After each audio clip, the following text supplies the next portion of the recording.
శ్రీమాత్రే నమః శ్రీ గురుభ్యో నమః. తదుపరి కుంభరాశి వారికి సంబంధించి 2026 ఫిబ్రవరి నెల ఎలా ఉండబోతుంది అనేటువంటి విషయాన్ని ఇప్పుడు మనం తెలుసుకుందాం.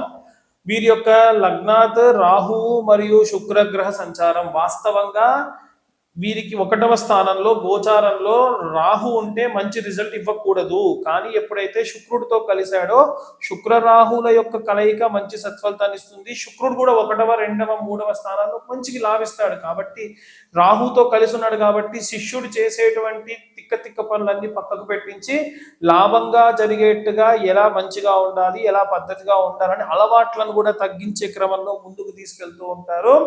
ఓవరాల్ గా చూసుకుంటే ఈ లగ్నాత్ రాహు అలాగే ఈ యొక్క శుక్రగ్రహ సంచారం అనేటువంటి దాని వలన అంత కంగారు పడాల్సిన అవసరం లేదు. 12వ స్థానంలో వ్యయ స్థానంలో కుజుడు అలాగే సూర్యగ్రహ సంచారం ఉంది. దీనికి కూడా ఏంటంటే విశేషమైనటువంటి సత్ఫలితాలు ఏవి ఉండవు. ఎందుకంటే 3, 6, 11 స్థానాల్లో మాత్రమే కుజ సూర్యులు కూడా విశేషంగా ఏవైనా లాభించే అవకాశం ఉంది. అలాగే ద్వితీయంలో ఉన్నటువంటి శనేశ్వరుడి వల్ల కూడా అంత యోగ్యమైనటువంటి కాలమేమి కాదు. కానీ కుంభరాశి వారి విషయానికి వస్తే కనుక పంచమంలో ఉన్నటువంటి గురుగ్రహం అనేటువంటిది మంచి సత్ఫలితాలను ఇస్తుంది. 2, 5, 7, 9, 11 స్థానాల్లో గురువు అత్యద్భుతమైనటువంటి భాగ్యస్థానాలు కాబట్టి పంచమంలో ఉన్నటువంటి గురువు కానివ్వండి, అలాగే ఈ యొక్క సప్తమంలో ఉన్నటువంటి కేతు అయితే సప్తమ స్థానంలో పాపగ్రహ సంచారం ఉన్న సప్తమాధిపతి వీరికి లగ్నాత్ ఉన్న కారణం చేత ఆ సప్తమంలో ఉన్న పాపగ్రహ సంచారం వల్ల వచ్చేటువంటి నెగిటివ్ ఇంపాక్ట్ ని శుక్రగ్రహం తీసేస్తుంది. కానీ ఎలాగైనా సరే ఒకసారి సప్తమంలో గనక రాహువు గాని కేతువు గాని సంచారంలో భాగంగా వచ్చారు అంటే భార్యాభర్తల మధ్యలో గొడవలు కానీ, ప్రేమికుల మధ్యలో బ్రేకప్లు కానీ, కుటుంబంలో ఏదైనా సరే ఒక బంధువర్గం వారితో ఏదైనా పెద్ద గొడవ కానీ జరిగే అవకాశాలు ఆస్కారాలు ఎక్కువగా ఉంటాయి. ఇక ఈ రాశి వారికి సంబంధించి నిత్యము కూడా 21 ప్రదక్షిణాలు నవగ్రహాలకి చేయండి. అలాగే అపసవ్య దిశలో ఈ యొక్క నవగ్రహాలకి ప్రదక్షిణ చేయండి. సవ్య దిశలో అంటే క్లాక్ వైజ్, అపసవ్య అంటే యాంటీ క్లాక్ వైజ్ డైరెక్షన్ లో ప్రదక్షిణాలు చేయండి. ఇవన్నీ కూడా మనకు జాతక సంబంధిత దోషములలో భాగంగా నవగ్రహ దోషాలు కానీ నవనాగ దోషములు కానీ ఉంటాయి. అంటే సర్పదోషములు, అలా సర్పదోషము, కుజగ్రహ దోషము, రాహుకేతు దోషములు ఉన్న వారి కోసం ప్రతి నెల మన ఛానల్ తరపున వారికి ప్రత్యేకంగా హోమాలు నిర్వహించడం జరుగుతుంది. ఫిబ్రవరి నెలలో మొత్తం 5 రోజుల పాటు ఈ పూజలు జరుగుతాయి. 5 రోజులలో ప్రత్యేక తిథులలో జరుగుతాయి. ఆ ప్రత్యేక తిథులు ఏంటి, ఏం పూజలు జరుగుతాయి, ఎలా జరుగుతాయి, ఈ పూజల్లో పాల్గొని అడ్వాన్స్ పే చేసిన వాళ్ళకి ఉచితంగా 2,500 రూపాయలు వర్త్ చేసేటువంటి జాతక కుండలు ఉచితంగా ఇవ్వడం, జాతకం గురించి మాట్లాడడం కూడా జరుగుతుంది. అది ఏమిటి అనేటువంటి విషయాన్ని ఇప్పుడు మనం తెలుసుకుందాం. చాలా మంది వివాహం కాని వాళ్ళు, సంతానం కాని వాళ్ళు, అలాగే రాహుకేతువుల యొక్క మధ్యలో చిక్కుకొని మిగిలిన అనుకూలమైనటువంటి గ్రహాలెన్నిటి వల్లనో ఇబ్బంది పడుతూ కాలసర్ప, మహాపద్మ కాలసర్పదోషం, గులికా కాలసర్పదోషం, అనంత నాగపద్మ కాలసర్పదోషం అంటూ నవనాగులకి సంబంధించినటువంటి సర్పదోషములతో ఇబ్బంది పడుతూ ఉన్నారు.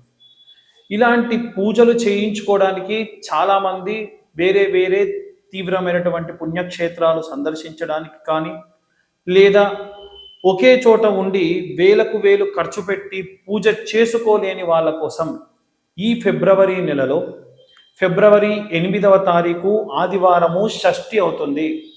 ఆ రోజున నవగ్రహ శాంతి హోమం నిర్వహించడం పడుతుంది. ఈ నవగ్రహ శాంతి హోమం అనేటువంటిది ఫిబ్రవరి 8 షష్ఠి రోజున, అలాగే ఫిబ్రవరి 10వ తారీఖు విశాఖ నక్షత్రం ఉన్న రోజున, అలాగే ఈ ఫిబ్రవరి 10వ తారీఖు మంగళవారం అవుతుంది. ఫిబ్రవరి 17వ తారీఖు అమావాస్యతో కూడినటువంటి మంగళవారం అవుతుంది ఆ రోజున, అలాగే ఫిబ్రవరి 22వ తారీఖు ఆదివారంతో కూడినటువంటి పంచమి షష్ఠి 2 తిథులు కలిసి ఉన్నాయి ఆ రోజున, అలాగే ఫిబ్రవరి 24 మంగళవారము కృత్తికా నక్షత్రంతో కూడిన రోజున ఈ 5 రోజులు ఫిబ్రవరి 8, ఫిబ్రవరి 10, ఫిబ్రవరి 17, ఫిబ్రవరి 22, ఫిబ్రవరి 24 ఈ షష్ఠి విశాఖ నక్షత్రం అమావాస్య పంచమి షష్ఠి కృత్తికా నక్షత్రం ఉన్న రోజున నవనాగ నవగ్రహ శాంతి హోమం నిర్వహించడం జరుగుతుంది.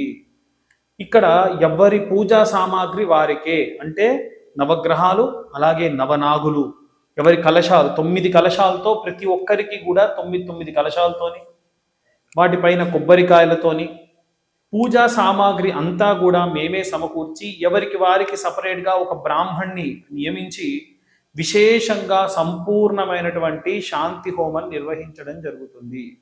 ఈ హోమంలో పాల్గొనదలిచిన వారు కింద ఉన్న నెంబర్ కాంటాక్ట్ చేయొచ్చు.